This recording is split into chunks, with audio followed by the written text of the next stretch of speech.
The Haunted Castle. Once upon a time, in a faraway land, there was a haunted castle. It was perched on a hill overlooking a dark and gloomy forest.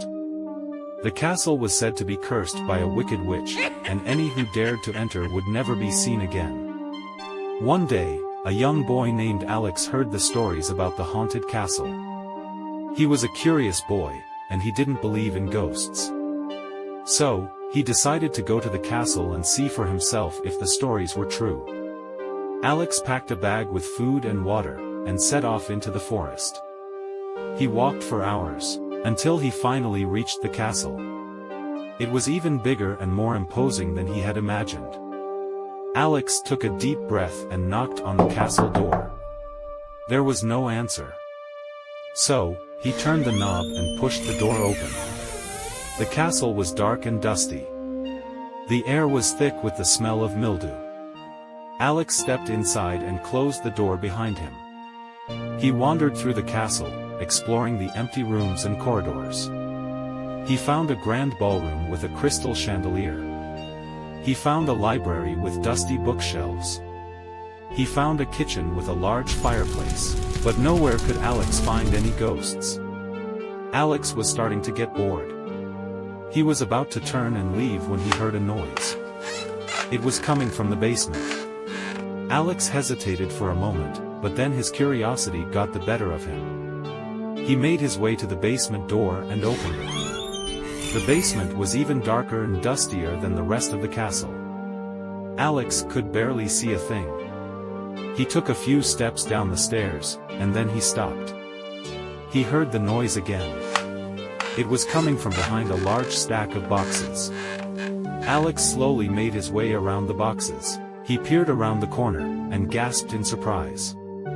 There, sitting in a rocking chair, was a ghost. It was an old woman with long white hair and a wrinkled face. She was wearing a black dress and a long shawl. The ghost looked up at Alex and smiled. "Hello, child," she said. "What brings you to my castle?" Alex was so scared that he couldn't speak. He just stared at the ghost. "Don't be afraid," the ghost said.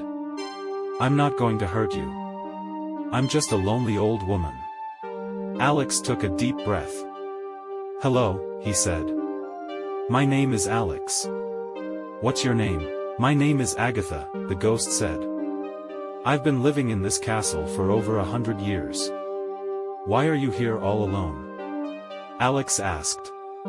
"I'm cursed," Agatha said. "I can never leave this castle. And anyone who enters the castle can never leave either." Alex's heart sank. He was trapped.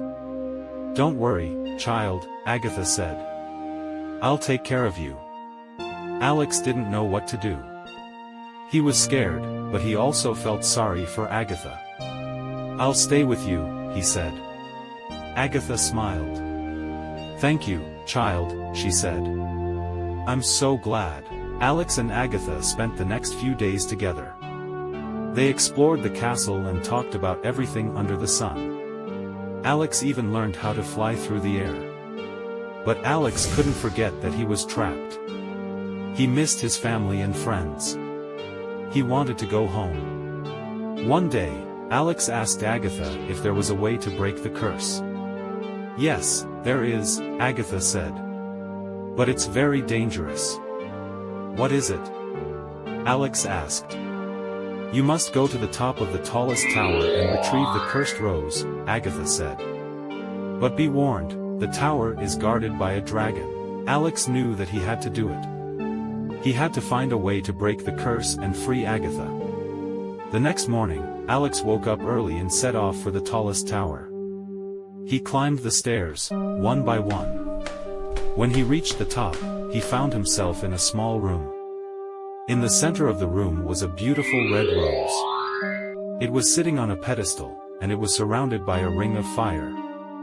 Alex took a deep breath and stepped into the ring of fire. He reached for the rose, but as soon as his fingers touched it, the dragon appeared. The dragon was huge and green. It had fiery red eyes and a long tail. It opened its mouth and poured out. Alex was terrified, but he knew that he had to keep going. He had to break the curse.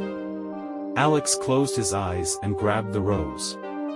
He pulled it off the pedestal, and the dragon roared in pain. Alex opened his eyes and ran. The dragon chased after him, but Alex was faster. He ran down the stairs and out of the tower. He ran through the castle and out the front door. He ran until he couldn't run anymore. Alex collapsed on the ground, exhausted but alive. He had the cursed rose in his hand. Alex looked back at the castle.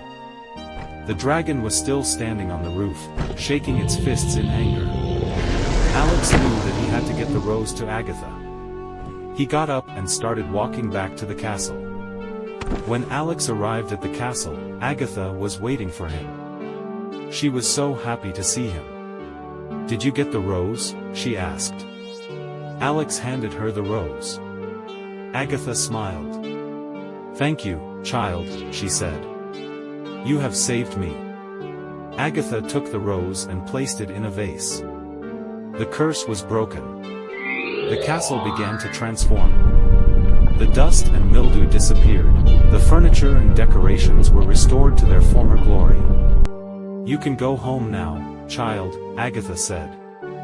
"The curse is broken." Alex was sad to leave Agatha, but he knew that he had to go home. He said goodbye to Agatha and walked out of the castle. As Alex walked away, he looked back at the castle. It was no longer haunted. It was a beautiful castle, full of life. Alex smiled. He had broken the curse and saved Agatha. He was a hero. Alex walked back through the forest and into his village. He was greeted by his family and friends, who were overjoyed to see him. Alex told them all about his adventure in the haunted castle. They listened in amazement. Alex knew that he would never forget his adventure in the haunted castle. He had broken the curse and saved a ghost. He was a true hero. Hello to all the viewers of the World's Nature channel. Thank you for watching this story. I hope you enjoyed it as much as I enjoyed writing it. If you enjoyed this story, please like and subscribe to this channel. You will find many more interesting and exciting nature-related stories on this channel. I will meet you again soon with a new story. Until then, take care and goodbye.